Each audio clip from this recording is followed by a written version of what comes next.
Amr bin Ghalib narrates that once he, Ammar, and Ashtar visited Hazrat Aisha Siddiqa raziyallahu ta'ala anha. When Ammar greeted her with Assalamu alaikum, she responded, Assalamu ala manat taba'al huda. Peace be upon the one who follows guidance. Ammar greeted her a couple of times and then he said, By Allah, you are my mother, even if you dislike it.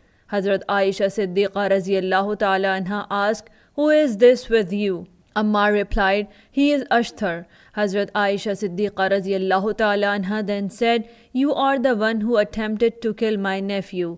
And Ashtar confirmed that he had the intention to do so.